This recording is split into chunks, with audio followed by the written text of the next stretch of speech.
On nights when the stadium lights blaze with an intensity that feels almost otherworldly, and the air vibrates with expectation, the National Football League becomes more than a sport.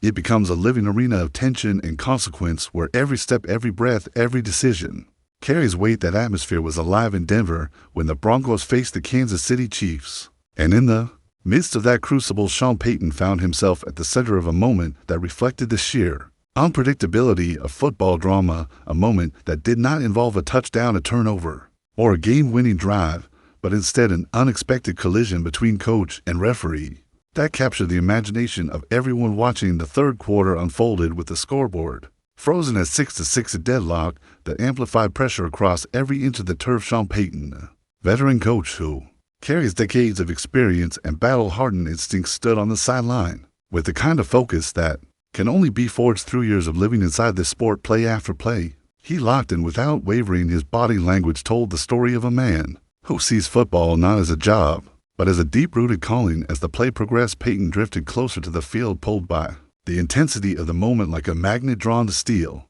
He did not look at anything except the unfolding action, his entire world condensed into the players. The routes, the blocking, the movement across the field. His boots eventually touched the thick white border of the sideline, a line that separates coaches from chaos. Yet in the heat of high competition, even that boundary feels invisible.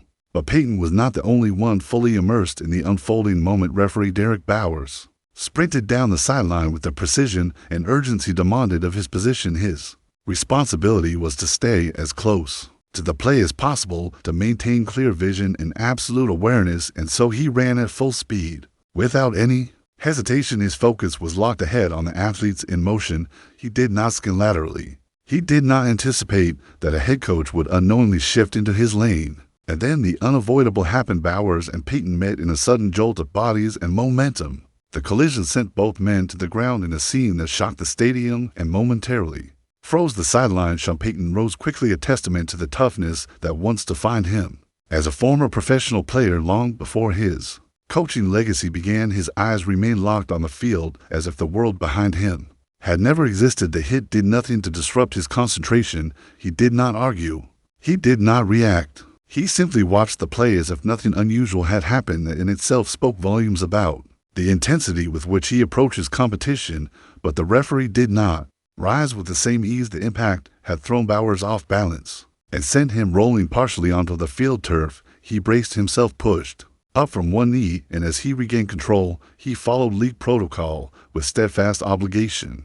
He reached for the flag and tossed it into the air. The bright yellow cloth fluttered against the Denver sky. A second official sprinting directly behind him mirrored the motion, throwing another flag at nearly the same moment. The rulebook is unmistakable: contact with an official in the restricted zone, even when accidental, requires an unsportsmanlike conduct penalty. It is not a judgment call, it is a clear enforcement designed to protect officials, maintain order, and uphold the structure of the game. Whether a coach intends contact or not, the penalty must be applied. Payton did not see Bowers. He did not step into him purposely, but none of that changes the requirement. 15 yards. Automatic first down, no room for interpretation, no leniency, no debate. Those 15 yards were part of a much larger issue haunting Denver throughout the game. The Broncos racked up a staggering 147 penalty yards across 10 flags, a total that crippled drive flow, sabotaged momentum, and created a steep uphill battle on every possession. The Chiefs, by comparison, were penalized for only 69 yards. Even though they saw the same number of flags, the discrepancy reflected a lack of discipline that has followed Denver through portions of this season, undermining progress and creating unnecessary obstacles. Despite the emotional intensity of the collision, the league determined that no further action was necessary. Since Payton did not intentionally initiate contact, he avoided the substantial fines that accompanied deliberate strikes on officials, including the well-known $30,000 penalty issued to coaches who purposefully interfere with or strike referees. This incident serves as a broader reminder of the razor-thin margins that define professional football. A seemingly small misstep on the sideline can shift field position, alter momentum, and influence the psychological rhythm of a game. The modern NFL is built on precision and accountability, from coaches to players to officials. Every person on the field and on the sideline navigates a landscape where one unexpected moment can become a headline. And one collision can become part of league-wide conversation. The game is more than athleticism. It is structure, discipline, focus, and the ever-present possibility of chaos erupting where few expect. It has fans, observers, analysts, and lovers of the sport. We are compelled to reflect on the layers within this moment. Should Peyton have been further back? Should Bowers have had more awareness? Should protocol be adjusted for accidental collisions? Or does this incident reinforce the necessity of strict enforcement to safeguard the integrity of the officiating crew? These questions linger, not just in Denver, but across the entire league, because every team, every coach, and every official faces the same reality when the boundary between intensity and risk becomes blurred. If you have your own perspective on the